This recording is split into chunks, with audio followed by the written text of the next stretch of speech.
Good afternoon everyone. Good afternoon भाई। सभी को गुड आफ्टरनून। कैसे हैं आप सब? Good afternoon everyone.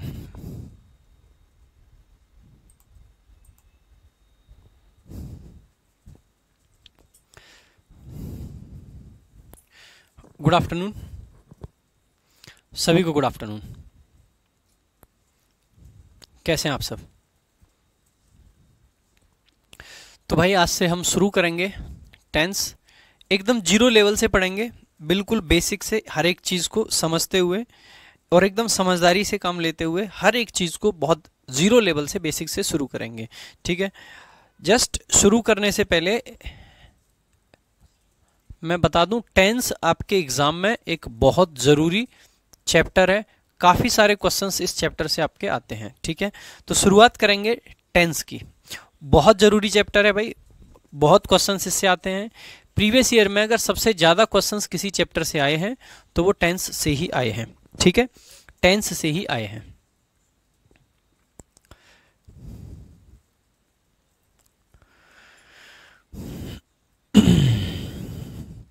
चलो भाई शुरू करेंगे आज की क्लास।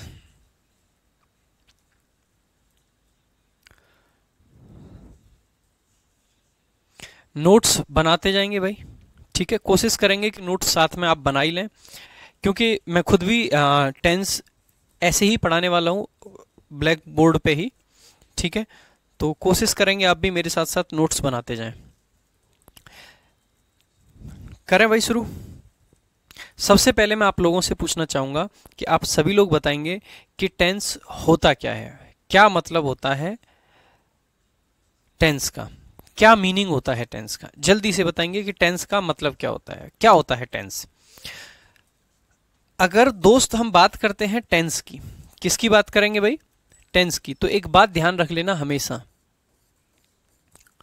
कि जो टेंस का बेसिक मीनिंग होता है ना, वो टेंस का बेसिक मीनिंग होता है टाइम। हिंदी में टेंस को क्या कह देते हैं भाई? काल। क्या बोल देते हैं? काल बोल देते हैं। ठीक है, काल यानी कि समय। हम टेंस को काल बोलें या फिर समय भी बोल सकते हैं। क्या बोल सकते हैं? समय। ठीक है, सो टेंस का मतलब टाइम यानी कि काल, या फिर कहें तो समय। तो टेंस का मतलब क्या होता है? टाइम होता है भाई। टाइम आपका 3 प्रकार का हो सकता है। टाइम कितने प्रकार का हो सकता है? तो आप सभी का आंसर होगा कि सर टाइम 3 प्रकार का हो सकता है। कौन से 3 प्रकार का टाइम हो सकता है? एक बार जल्दी से बताओ कि टाइम कौन से 3 आपके हो सकते हैं।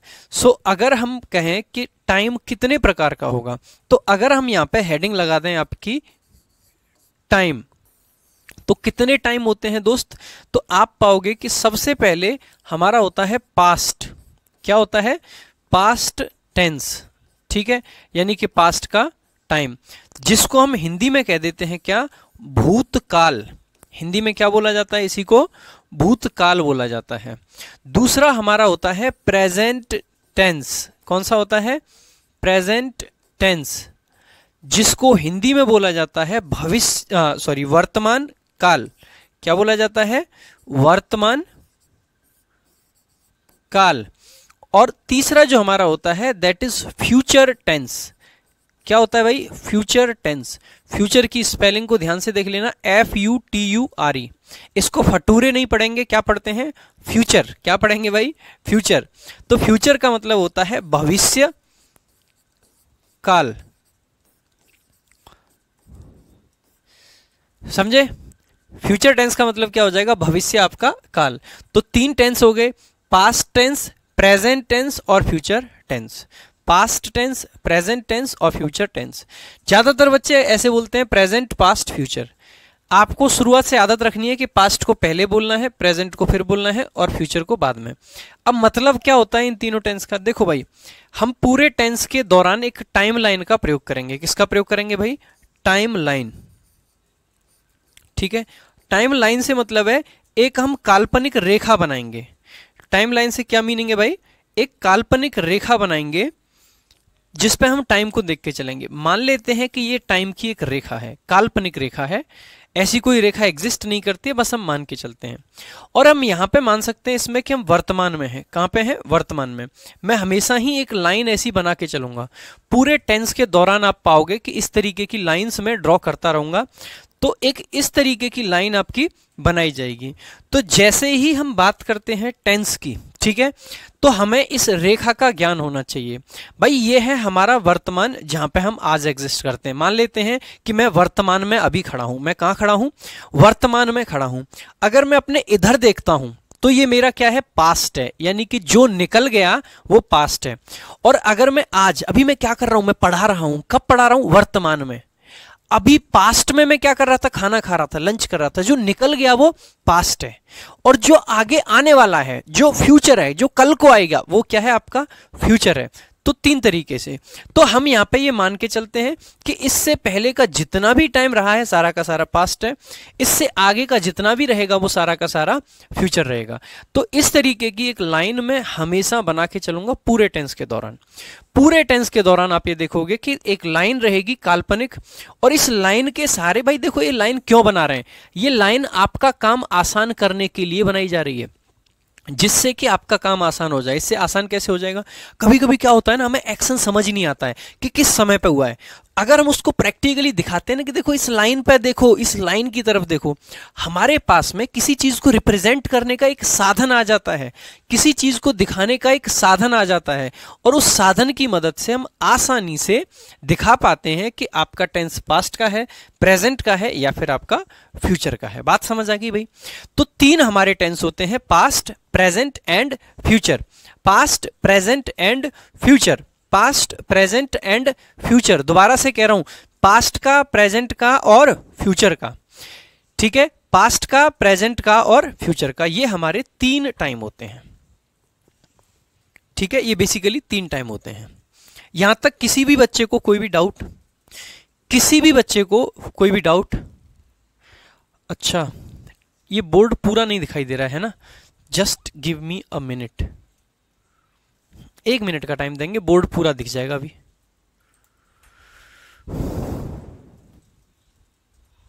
ज्यादा दिख गया।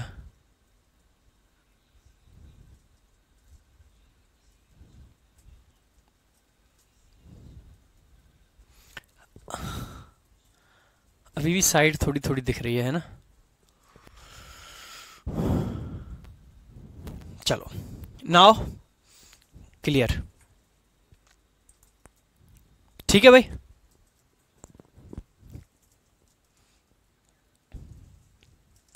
किसी भी बच्चे को कोई भी डाउट अब नहीं होना चाहिए, है ना?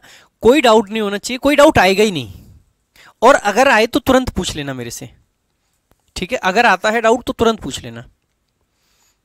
आ जाओ। ठीक है भाई, अब देखो क्या होता है टेंस का। मैंने कोई वाक्य लिखा आपके सामने, मैंने कोई सेंटेंस आपके सामने लिखा, आप कैसे पहचानोगे कि टेंस क्या है? क्या चीज देखोगे? मैंने जैसे लिखा, राम वेंट टू आगरा। मैंने लिखा राम वेंट टू आगरा। अब आपको बेसिक सी जानकारी होनी चाहिए कि सेंटेंस में एक सब्जेक्ट होता है। कोई भी सेंटेंस जब हम लिखते हैं, ये बात मैं बहुत बार बताता हूं और पूरे टाइम पे बताता ही रहूंगा, क्योंकि जब तक आपके दिमाग में बैठ नहीं जाएगी तब तक बताता रहूंगा। सेंटेंस की जब हम बात करते हैं तो हमें क्या चाहिए होता है भाई? एक सब्जेक्ट चाहिए होता है और एक क्या चाहिए होती है? वर्ब चाहिए होती है। ये दोनों नेसेसरी पार्ट होते हैं। और वर्ब के बाद में जो भी हमें जरूरत हो, ऑब्जेक्ट आए तो ऑब्जेक्ट आ जाए, एडवर्ब आए तो एडवर्ब आ जाए। ठीक है, सब्जेक्ट में हम नाउन या प्रोनाउन लगाते हैं। अब मैंने आपसे कहा सब्जेक्ट बताओ तो आपने कहा राम है जी। मैंने कहा जी वर्ब बताओ तो आपने कहा वेंट वर्ब है जी। मैंने कहा टेंस बताओ। अब क्या आपको इसमें टेंस दिख रहा है? नहीं भाई, टेंस पहचानने के लिए हम हमेशा सेंटेंस में वर्ब ढूंढते हैं। टेंस पहचानने के लिए हम हमेशा सेंटेंस में क्या ढूंढते हैं? वर्ब ढूंढते हैं। तो हम यहां पे ये बात लिख देंगे, किसी भी टेंस को, या फिर मैं कहूं किसी भी सेंटेंस में, किसी भी सेंटेंस में टेंस की पहचान करने के लिए, टेंस की पहचान करने के लिए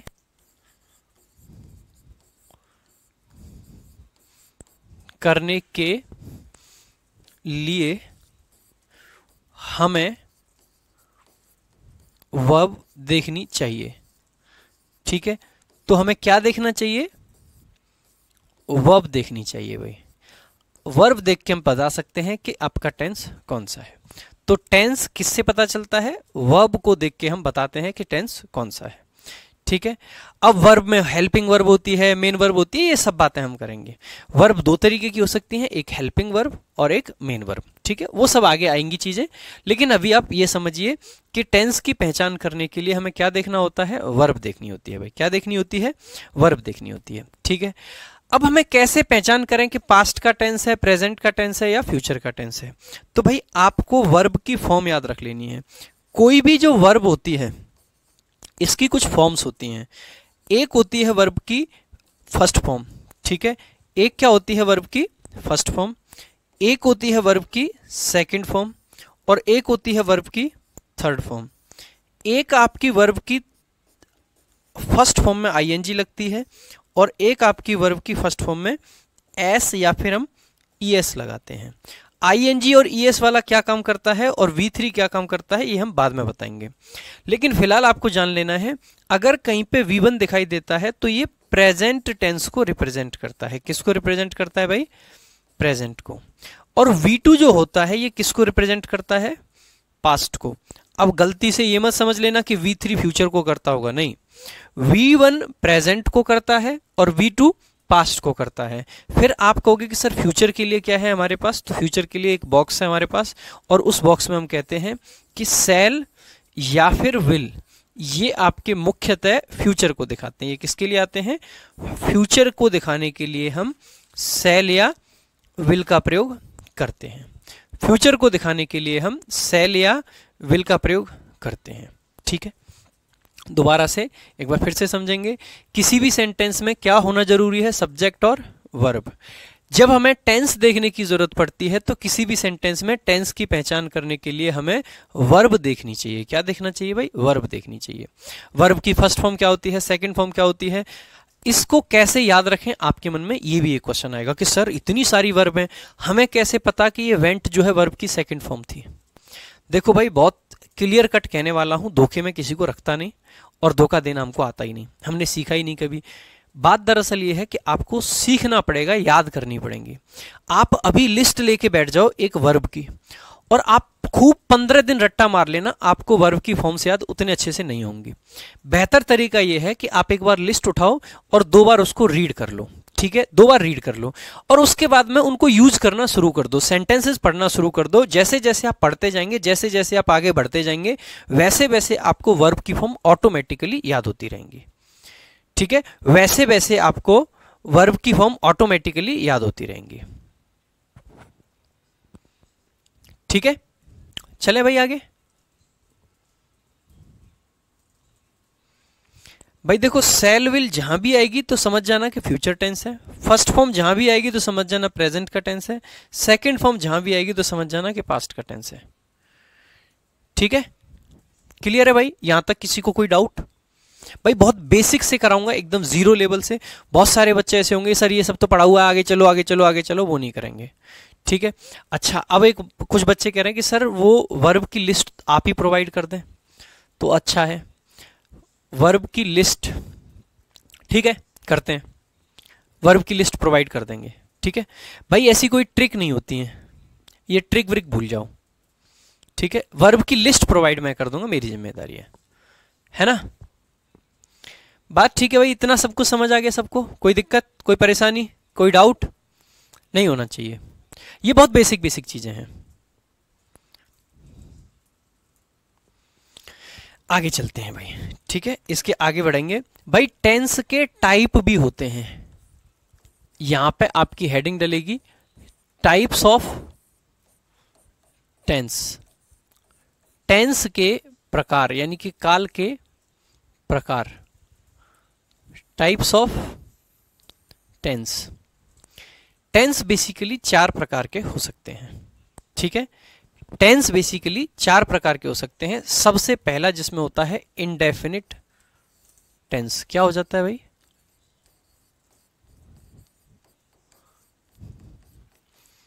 इनडेफिनिट टेंस। और भाई इस इनडेफिनिट टेंस को ही कई बार हम सिंपल टेंस भी बोल देते हैं। क्या बोल देते हैं? Simple tense. ठीक है, इसी को क्या बोल देते हैं? Simple tense. अब भाई कोई ये मत कहना कि सर इनके नाम हिंदी में बताओ, पहले ही बता रहा हूं, मारूंगा दो थप्पड़ खींच के। ये सब इंग्लिश में ही पढ़ना पड़ेगा, इतनी इंग्लिश आनी चाहिए। दूसरा जो आपका प्रकार होता है उसको बोलते हैं कॉन्टिन्यूअस टेंस। Continuous tense. कई बार कॉन्टिन्यूअस टेंस को प्रोग्रेसिव टेंस के नाम से भी जाना जाता है। किस नाम से जाना जाता है? Progressive tense. ये टर्मिनोलॉजी इसीलिए बता रहा हूं क्योंकि अगर कभी ऐसी टर्म सामने आ जाए तो देख के उसको डर के ना भाग जाओ कि ये क्या आ गया। ठीक है, तो प्रोग्रेसिव टेंस। अगर हम बात करते हैं तीसरे प्रकार की, तो तीसरा जो आपका प्रकार होता है उसको हम बोल देते हैं परफेक्ट टेंस। क्या बोल देते हैं भाई? Perfect tense. क्या बोल देंगे? Perfect tense. ठीक है, और जो चौथा आपका प्रकार होता है उसको हम बोल देते हैं परफेक्ट कॉन्टिन्यूअस टेंस। क्या बोल देते हैं? Perfect continuous tense. ठीक है, इस प्रकार से हम कह सकते हैं कि ये आपके 4 प्रकार के टेंस हो गए। तो टेंस के 4 प्रकार के हो जाते हैं आपके। कौन सा? इंडेफिनिट, कॉन्टिन्यूअस, परफेक्ट और परफेक्ट कॉन्टिन्यूअस। ठीक है, तो ये आपके 4 प्रकार हो जाते हैं। दोबारा से सुनेंगे। इंडेफिनिट टेंस यानी कि उसको सिंपल टेंस भी बोल देते हैं, कॉन्टिन्यूअस टेंस जिसको हम प्रोग्रेसिव टेंस भी बोल देते हैं, परफेक्ट टेंस को परफेक्ट टेंस ही बोलते हैं, और परफेक्ट कॉन्टिन्यूअस को परफेक्ट कॉन्टिन्यूअस या परफेक्ट प्रोग्रेसिव भी बोल देते हैं। ठीक है, चलो भाई ये इतनी बात क्लियर है। अब यहां से हम एक चीज और समझ सकते हैं। देखो भाई टेंस कितने थे?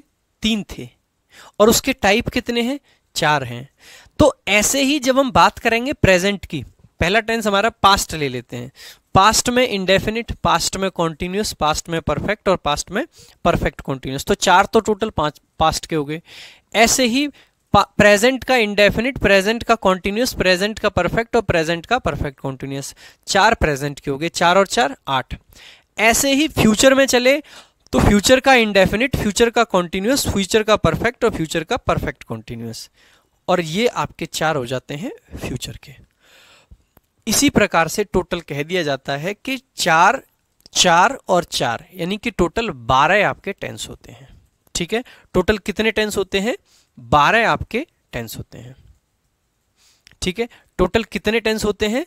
12 आपके टेंस होते हैं। बात क्लियर है भाई? ठीक है, तो टेंस कितने होते हैं? टोटल 12 आपके कह दिए जाते हैं। ठीक है, तो 12 टेंस कौन से?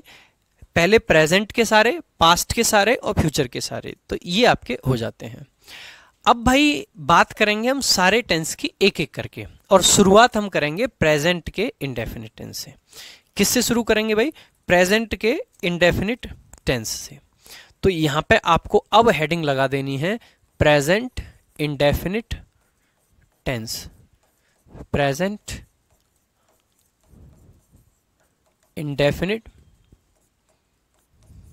टेंस, प्रेजेंट इंडेफिनिट टेंस, ये आपकी हेडिंग लग जानी चाहिए फटाफट से। ठीक है, प्रेजेंट इंडेफिनिट टेंस।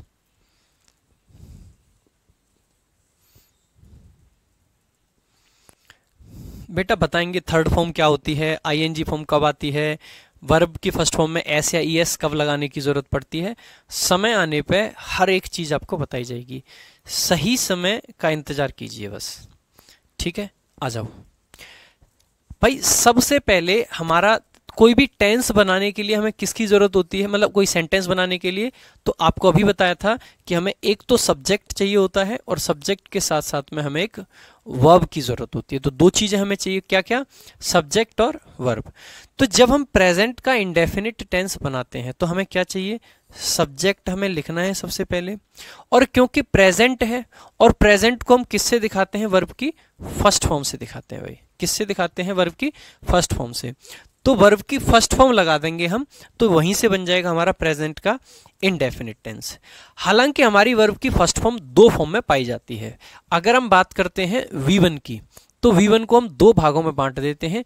एक हमारा होता है सिंगुलर, ठीक है, और एक हमारा होता है प्लूरल। तो दो भागों में बांटी जाती है वर्ब की कौन सी फॉर्म भाई? First form. जब सिंगुलर वर्ब आती है तो ऐसे केस में वर्ब की फर्स्ट फॉर्म में हम क्या लगा देते हैं? एस या फिर ईएस लगा देते हैं जरूरत के हिसाब से। और जब भी प्लूरल आती है तो वर्ब की फर्स्ट फॉर्म में हम कुछ भी ऐड नहीं करते, ना तो एस ऐड करते हैं ना ईएस ऐड करते हैं। तो आप अब यहां पे अगर स्ट्रक्चर ही हमें लिखना है तो हमें कायदे से लिखना चाहिए, और कायदा ये कहता है कि हमें स्ट्रक्चर ऐसे लिखना चाहिए कि अगर आपका सब्जेक्ट कैसा है? सिंगुलर सब्जेक्ट है भाई। कैसा सब्जेक्ट है? सिंगुलर सब्जेक्ट है। तो वर्ब हमें कैसी लिखनी चाहिए? सिंगुलर सब्जेक्ट के साथ में हमें वर्ब की फर्स्ट फॉर्म में या तो एस लगाना चाहिए जरूरत के हिसाब से, या फिर ईएस लगाना चाहिए। बात क्लियर है? तो एस या फिर ईएस जब हम लगा देते हैं तो हम कह सकते हैं कि आपका सिंगुलर सब्जेक्ट प्लस में वर्ब की फर्स्ट फॉर्म में एस या ईएस, ये आपका प्रेजेंट इंडेफिनिट टेंस बन जाएगा। और आगे जो भी आपको जरूरत पड़े, ऑब्जेक्ट की जरूरत है तो ऑब्जेक्ट लगाओ, एडवर्ब की जरूरत है तो एडवर्ब लगाओ, जो भी जरूरत के हिसाब से आएगा वो सब आ जाएगा। ऐसे ही जब हम बात करते हैं भाई प्लूरल वर्ब की, कौन सी वर्ब की बात करते हैं? प्लूरल वर्ब, यानी कि पहले हमें प्लूरल सब्जेक्ट चाहिए होगा। अगर सब्जेक्ट आपका प्लूरल है तो वर्ब की फर्स्ट फॉर्म आएगी और उसके अलावा कुछ भी आपको लगाने की जरूरत नहीं पड़ेगी, कुछ भी आपको लगाने की जरूरत नहीं पड़ेगी। जैसे कि कुछ एग्जांपल मैंने लिखे, मैंने लिखा आई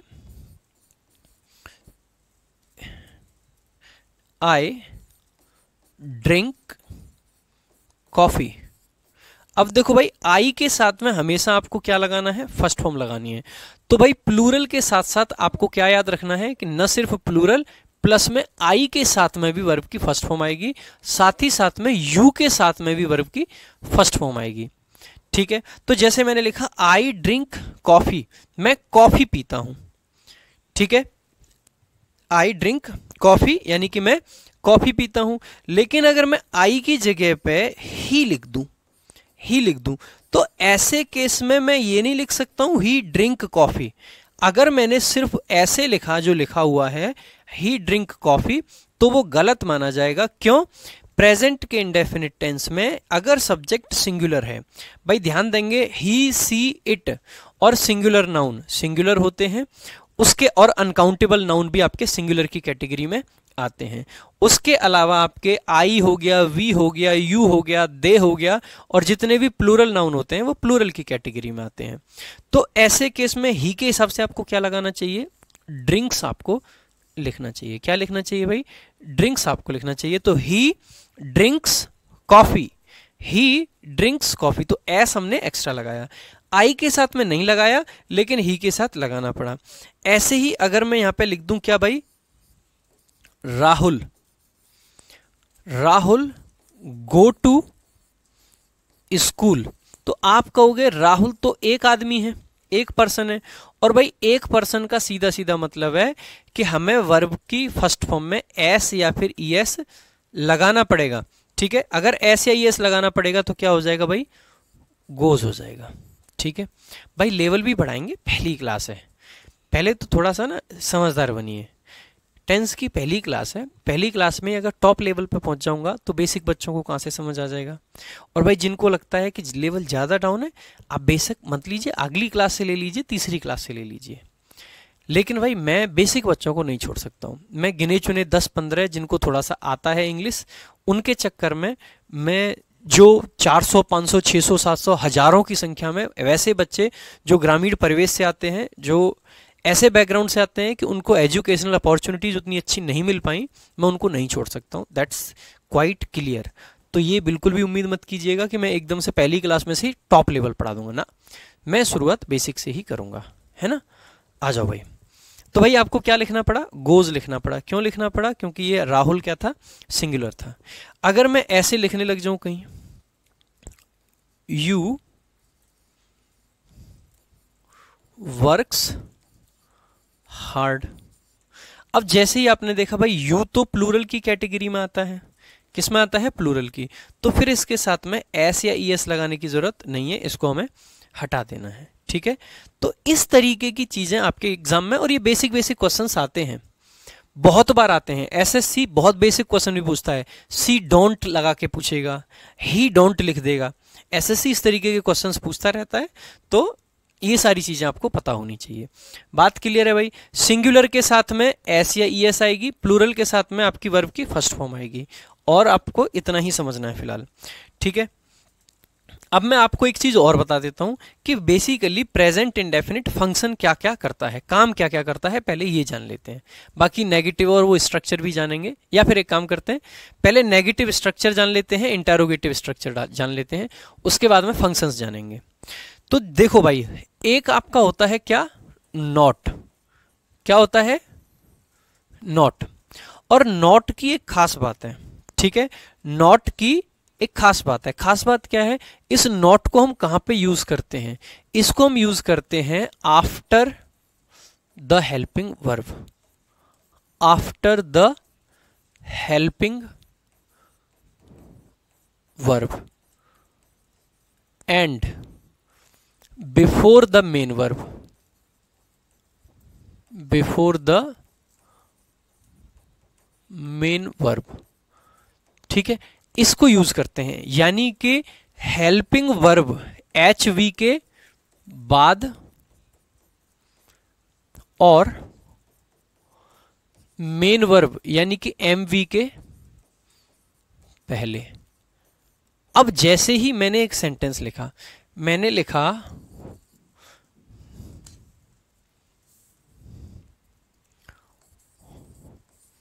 मोहन, या मैंने लिखा आई नॉट लाइक हर। मैंने इस तरीके से सेंटेंस लिख दिया भाई। अब इसमें गड़बड़ पता है क्या हो जाती है भाई। अब हमने देखा मैं उसको पसंद नहीं करता हूं। जैसे ही आप इस सेंटेंस को देखते हो, देखो आई क्या है, सब्जेक्ट है, और लाइक क्या है, वर्ब है। भाई हमने बताया था कि नॉट कहां पे आता है, हेल्पिंग वर्ब के और मेन वर्ब के बीच में आता है। अब यहां पे मेन वर्ब तो हमें दिख रही है, लेकिन हेल्पिंग वर्ब नहीं है। इसीलिए प्रेजेंट इंडेफिनिट में अगर आपको नॉट लिखना पड़े, तो ऐसे केस में हमें डू या डज की जरूरत पड़ती है। ठीक है, तो डू प्लूरल के लिए, डू किसके लिए आता है, प्लूरल के लिए, और डज किसके लिए आता है, सिंगुलर के लिए। सिंगुलर के लिए।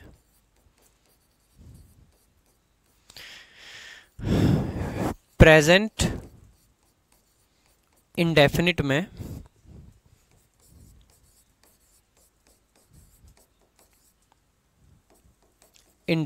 में हेल्पिंग वर्ब का काम करते हैं।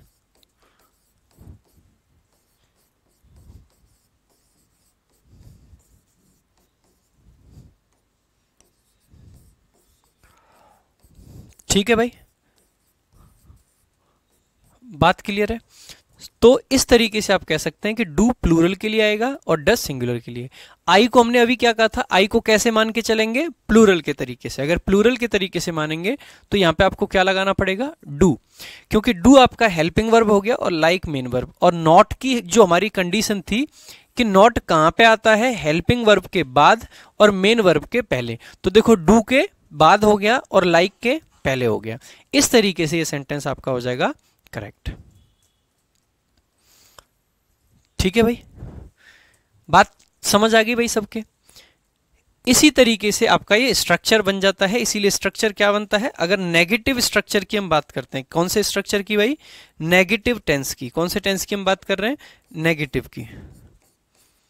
तो अगर हम प्रेजेंट इंडेफिनिट का नेगेटिव देखते हैं तो हम कैसे लगाएंगे, सबसे पहले क्या चाहिए, सब्जेक्ट।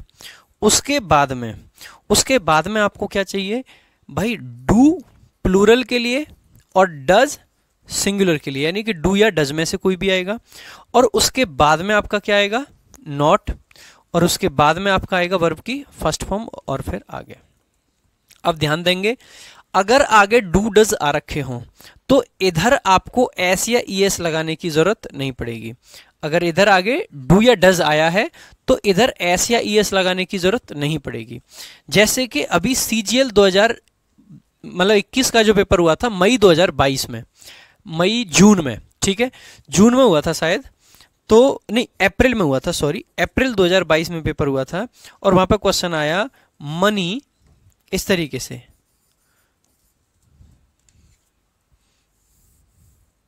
ठीक है, क्वेश्चन ये था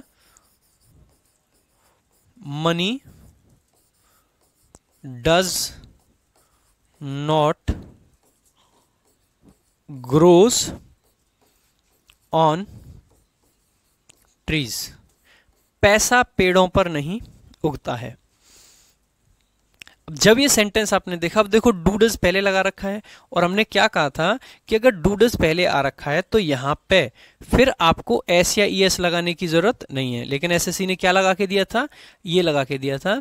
अब देखो इतना बेसिक सा क्वेश्चन कब पूछा गया, सीजीएल 2021 का पेपर, शायद 11 अप्रैल के पेपर में ये पूछा गया था, ठीक है, 11 अप्रैल 2022 को जो पेपर हुआ था उसमें 21 वाला पेपर था सीजीएल का, उसमें पूछा गया।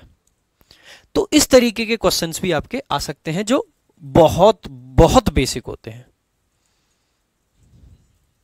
ठीक है। तो डज नॉट ग्रो आपको लिखना पड़ेगा। क्लियर है भाई? चलो, ये हो गई बात नेगेटिव की, ठीक है, ये बात हो गई किसकी भाई, नेगेटिव में प्रेजेंट इंडेफिनिट को हम कैसे लिखते हैं।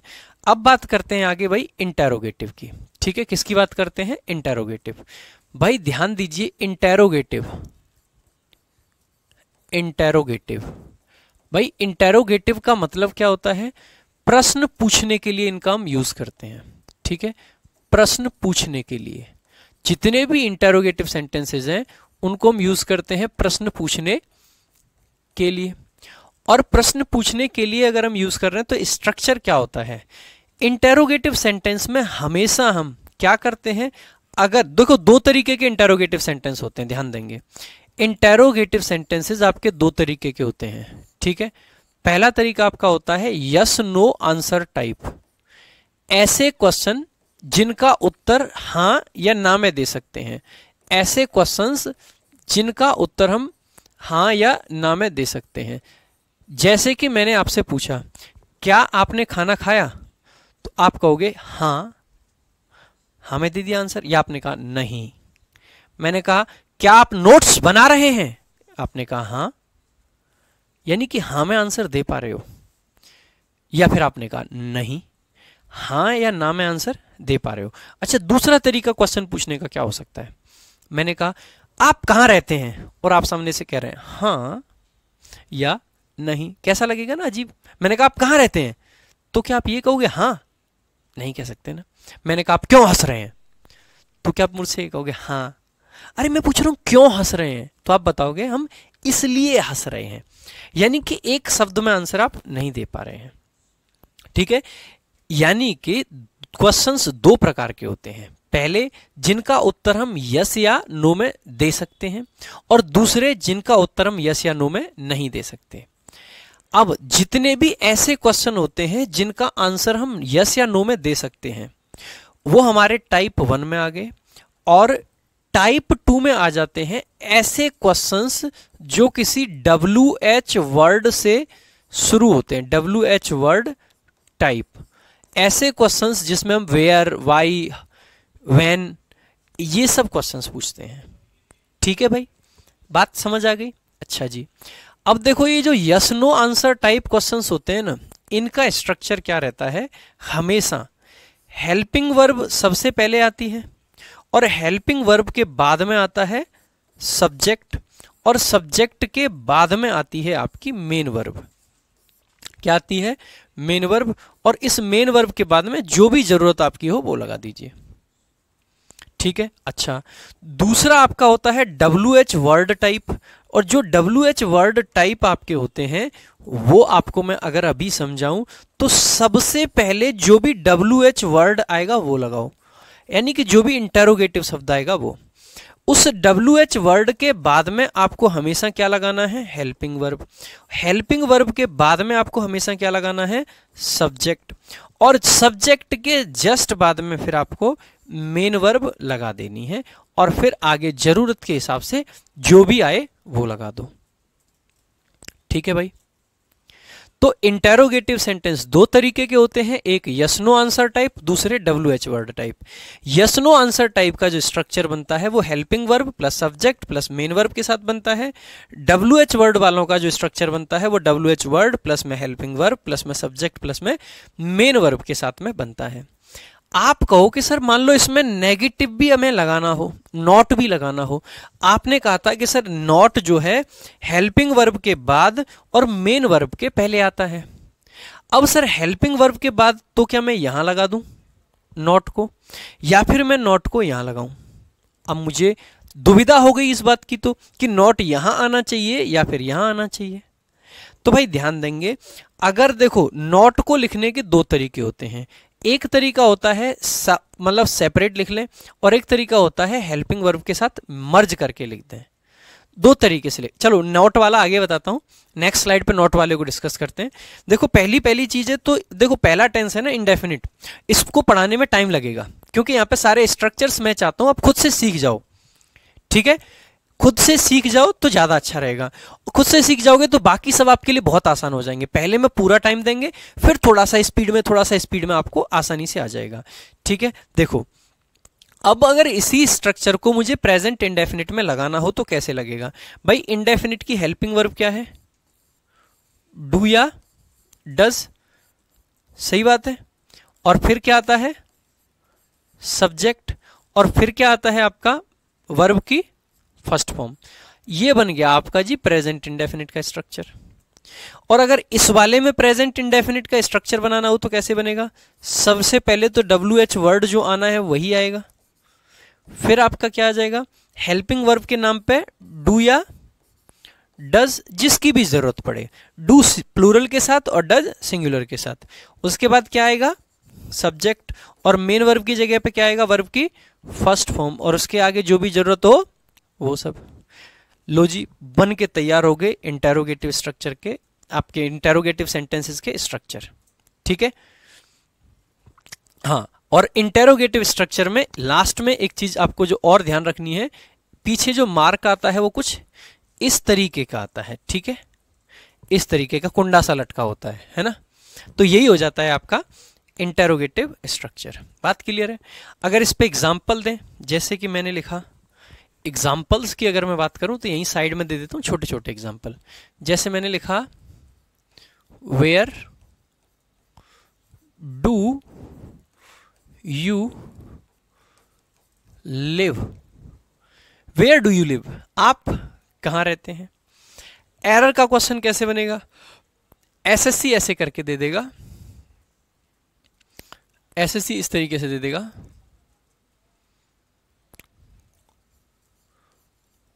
whom do या whom you like, आप किसे चाहते हैं। whom you like, whom you like, आप किसे चाहते हैं। तो भाई एरर कैसे बन जाता है, अब एक बात बताओ, whom आपका क्या है, क्वेश्चन वर्ड है, you आपका क्या है, सब्जेक्ट है, और like आपकी क्या है, मेन वर्ब है। लेकिन यहां से क्या मिसिंग है, हेल्पिंग वर्ब। अगर हेल्पिंग वर्ब मिसिंग है तो यू के हिसाब से हेल्पिंग वर्ब क्या आ जाएगी, whom do you like। इस तरीके से आपका एरर का क्वेश्चन इस पे बन जाता है। ठीक है, whom do you like। बात ठीक है भाई? ठीक है, तो इस तरीके के क्वेश्चन आपके आ सकते हैं। अब भाई इसमें एक और चीज समझेंगे। ठीक है, एक और चीज क्या समझेंगे, अब देखो कुछ क्वेश्चन वर्ड आपके ऐसे होते हैं जो कि सब्जेक्ट की तरीके से काम कर सकते हैं। जैसे कि आपका हो गया हु, और आपका हो गया व्हाट, और आपका हो गया विच, तीन ही होते हैं ये। ठीक है, तो मैं यहां पे लिख देता हूं सम क्वेश्चन वर्ड्स, हिंदी में भी लिख दूंगा भाई, चिंता मत करना। Some question words can act as subject, ठीक है। In that case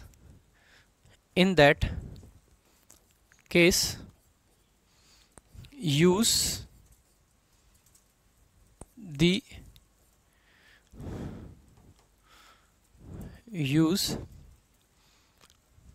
subject plus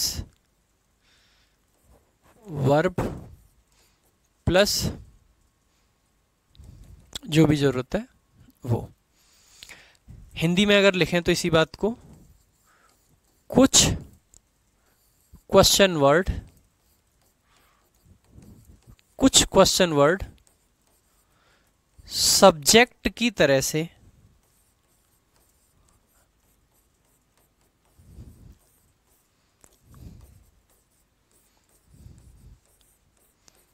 आ सकते हैं। ऐसे में सब्जेक्ट प्लस वर्ब का प्रयोग करें। बताऊंगा कैसे।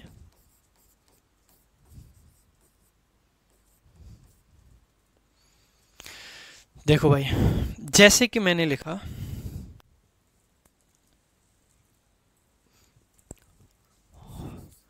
Who does live here? अब भाई देखो, ये क्वेश्चन है, वैसे तो कायदे से क्या है भाई, क्वेश्चन है। लेकिन एक बात बताओ, मैंने कहा था कि हमने हेल्पिंग वर्ब क्यों लिखी भाई। हमने दो केस में हेल्पिंग वर्ब लिखी थी। दोबारा से दोनों केस आपको एक बार फिर से दिखाऊंगा तो आपको बेहतर समझ आएगा। यहां पे हमें डू डज की जरूरत इसलिए पड़ी थी क्योंकि हमें हेल्पिंग वर्ब लगाना नेसेसरी था। इंटेरोगेटिव हम तभी बना सकते हैं जब हेल्पिंग वर्ब लगाएंगे। यहां पे हमें डू डज की जरूरत इसलिए पड़ी थी क्योंकि नॉट लगाना जरूरी था, और नॉट हम तभी लगा पाते हैं जब नॉट के पहले हेल्पिंग वर्ब हो और बाद में मेन वर्ब हो। लेकिन भाई इस वाले स्ट्रक्चर में अगर हम देखते हैं तो यहां पे ना तो हमें हेल्पिंग वर्ब को सब्जेक्ट से पहले लाना है और ना ही नॉट लगाना है। तो ध्यान देना कि अगर क्वेश्चन हु से आता है तो आपको डू डज का प्रयोग नहीं करना है। ऐसे ही जब हम पास्ट पढ़ेंगे तो वहां पे देखेंगे कि हु के साथ में डिड का प्रयोग आपको नहीं करना है और आपको सिंपल लिखना है who lives here. Who lives here. अब एक तो शब्द कौन सा आ गया, हमने अभी निकाला कि हु के साथ में ऐसा हो सकता है। दूसरा देखेंगे, मैंने लिखा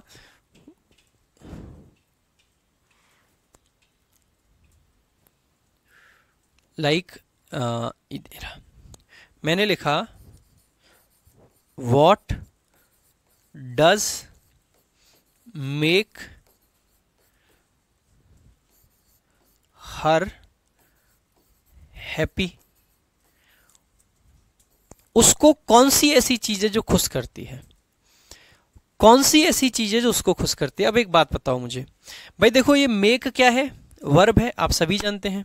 मेक क्या है, वर्ब है, मानते हो। अगर मेक वर्ब है तो सेंटेंस का सब्जेक्ट कहां है, ये हर तो ऑब्जेक्ट है।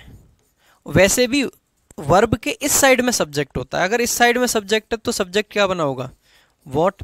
भाई अगर वॉट सब्जेक्ट है तो अगर क्वेश्चन वर्ड, अगर आपका क्वेश्चन वर्ड सब्जेक्ट बन जाए तो ऐसे केस में आपको डू डज और डिड की जरूरत नहीं पड़ती है। तो ऐसे केस में आप यहां से इसको हटा दोगे और यहां पे क्या लिख दोगे, मेक्स।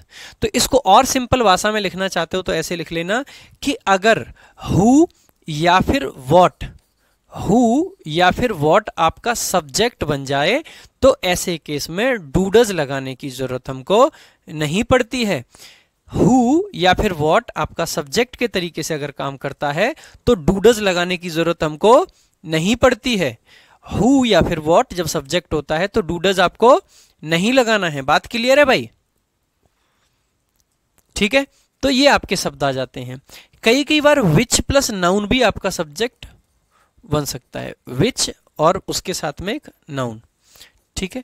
विच का मतलब होता है कौन सा, ठीक है, विच प्लस में नाउन। जैसे मैंने एग्जाम्पल के लिए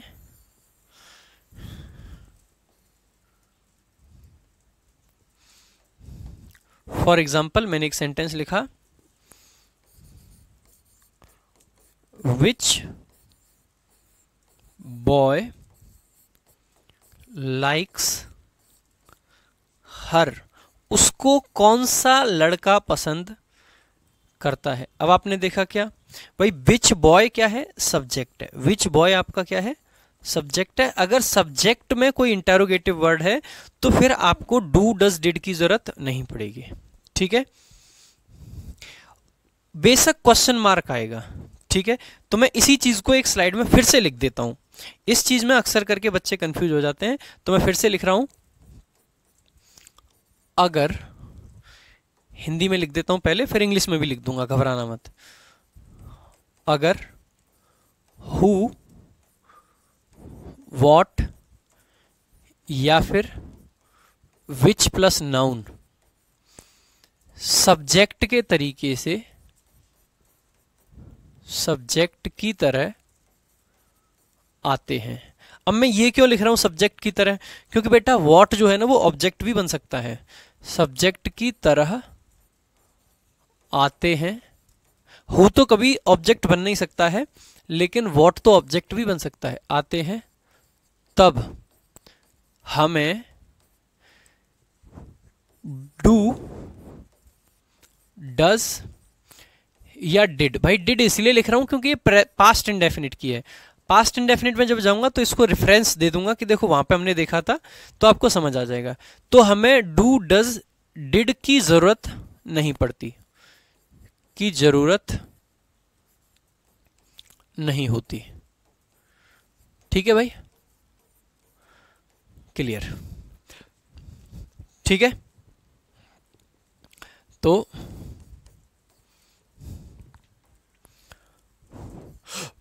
when, who, what slash which plus noun works as the subject, as the subject, we do not have to use, या फिर we don't use do, does और did, ठीक है भाई। अब देखो मैंने बार बार ये क्यों कह रहा हूं कि सब्जेक्ट हो, सब्जेक्ट हो, मैं डायरेक्ट ऐसे क्यों नहीं लिखता हूं आपके लिए आसान, कि जब भी वॉट आ जाए तो आप ये मत लगाना, हु आ जाए तो मत लगाना, इसलिए नहीं लिख रहा हूं क्योंकि भाई इसमें से वॉट और विच वाले ये दोनों ऐसे होते हैं जो सब्जेक्ट भी बन सकते हैं और ऑब्जेक्ट भी बन सकते हैं। देखें कैसे, जैसे मैंने एक सेंटेंस पिछली स्लाइड में लिखा था, वॉट मेक्स यू हैप्पी, है ना, और एक सेंटेंस मैं यहाँ पे लिख देता हूँ, वॉट मेक्स यू हैप्पी, या जो भी लिखा था मैंने लिखा वॉट डू यू लाइक, आप क्या पसंद करते हैं। अब देखो भाई, लाइक आपकी क्या है, वर्ब है, ध्यान से सुनना भाई, लाइक आपकी क्या है, वर्ब है, बेसिक सी बात है, ठीक है। और अगर वर्ब के इस साइड में कुछ आया है तो क्या रहा होगा, सब्जेक्ट रहा होगा। अगर बेटा ये सब्जेक्ट है तो क्या वॉट सब्जेक्ट बन सकता है, नहीं बन सकता। सेंटेंस में एक ही सब्जेक्ट होता है, एक वर्ब के लिए एक सब्जेक्ट लिखते हैं। अगर एक वर्ब के लिए एक ही सब्जेक्ट लिखते हैं वो तो यू हो गया, अगर यू सब्जेक्ट है तो फिर वॉट आपका क्या बनेगा, ऑब्जेक्ट। अगर वॉट ऑब्जेक्ट है तो फिर हमें डू डज को लिखना पड़ता है, ठीक है। तो फिर हमें डू डज को लिखना जरूरी होता है, लिखना पड़ता है, बात ठीक है भाई। तो इस तरीके से आप कहोगे कि आपको कब वॉट, जैसे मैंने लिखा, एक और सेंटेंस विच वाला भी लिख देता हूं भाई एक, ठीक है। बाकी ये जब हम टेंस पढ़ रहे होंगे तो ऐसे सेंटेंस बहुत आएंगे, चिंता मत करना, ठीक है। देखो जैसे मैंने लिखा विच बुक, विच बुक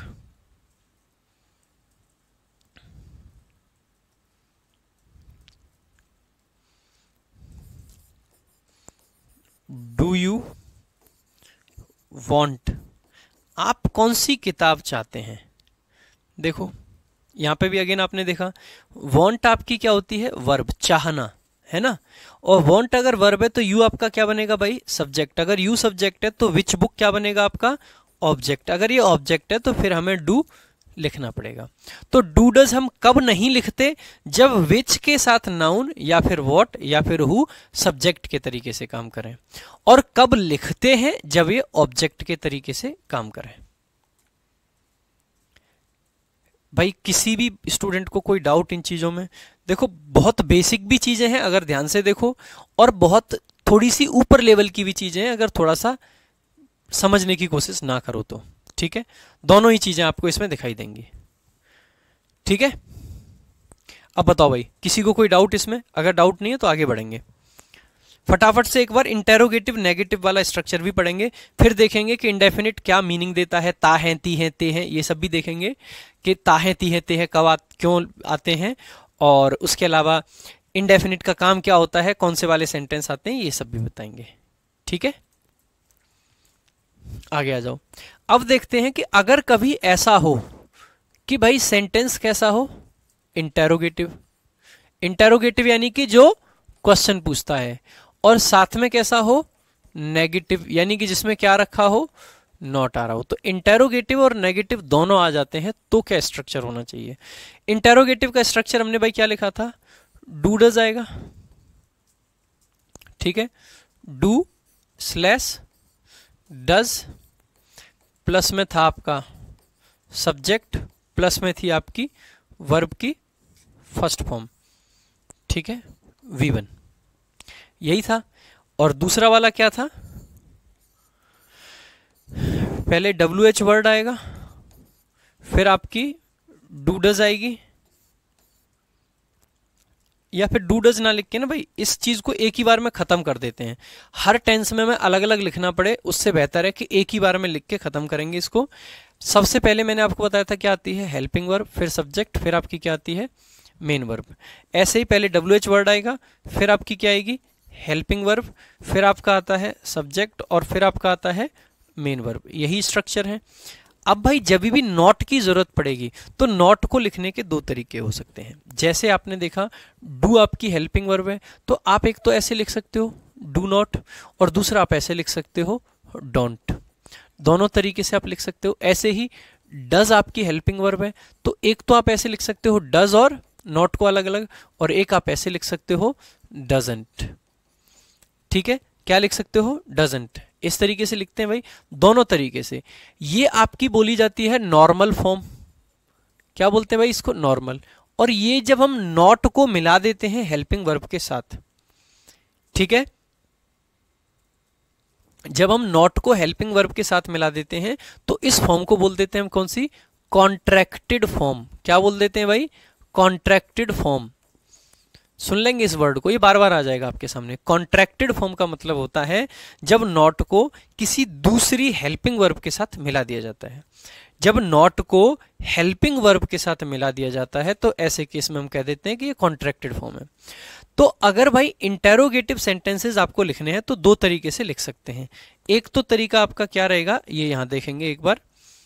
पहला तरीका आपका ये रहेगा कि आप सिंपल सा ऐसे लिखिए, पहले हेल्पिंग वर्ब लिखिए, फिर सब्जेक्ट लिखिए, फिर आप अपना नॉट को लिखिए, और फिर आप अपनी मेन वर्ब लिखिए।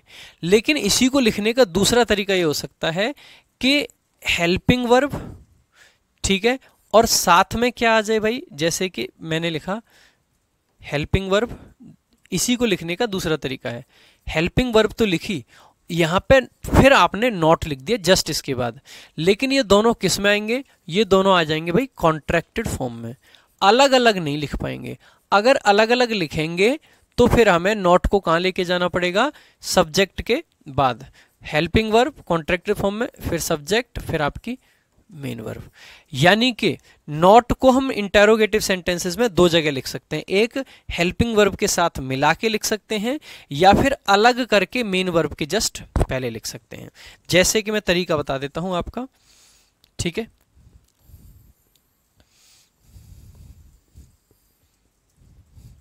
जैसे कि एग्जाम्पल दे देता हूं भाई, मैंने एग्जाम्पल दिया, मैंने लिखा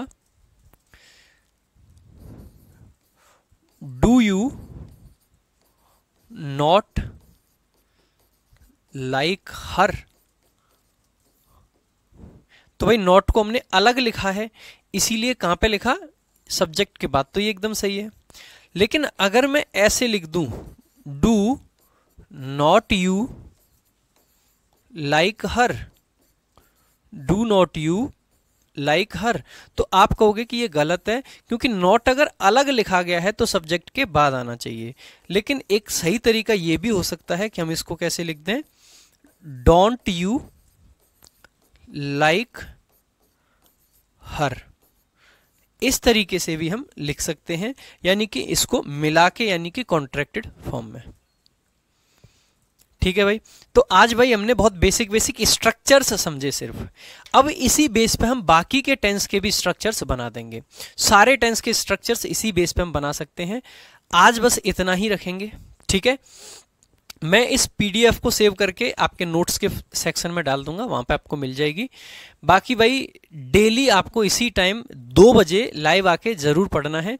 कोशिश कीजिएगा पूरा टेंस, भाई देखो टेंस में अगर मैं सीट उठाऊं, मैंने अभी टेंस की सीट का प्रिंट आउट निकलवाया था, लगभग मान के चलो ये सीट आपकी बनती है कितने पेजेस में, लगभग 47 से 48 पेज की सीट है प्रीवियस ईयर की। प्रीवियस ईयर में इतने क्वेश्चन टेंस पे पूछे गए हैं, मतलब इतने ज्यादा क्वेश्चन पूछे गए हैं टेंस पे, बहुत ज्यादा। तो टेंस को प्लीज लाइव आके ही पढ़ना डेली का डेली, जिससे कि आपकी अंडरस्टैंडिंग बेटर बन पाए, अच्छी बन पाए। मैं कोशिश ये कर रहा हूं कि 0 लेवल से ही पढ़ाऊं, एक भी चीज ऐसी ना हो जिसमें 1% भी एडवांस घुस जाऊं। मैं सिर्फ और सिर्फ बेसिक लेवल से पढ़ाने की कोशिश करूंगा और बेसिक लेवल से ही पढ़ाऊंगा। आप पढ़ते रहिए, अच्छे से मजे लेते रहिए, कुछ भी ना समझ आए तो मैं आपकी मदद के लिए हूं, और अगर समझ आ रहा है तो आप इसी तरीके से डेली जरूर पढ़ें। बाकी मिलेंगे कल की क्लास में। Thank you so much. जय हिंद, जय भारत।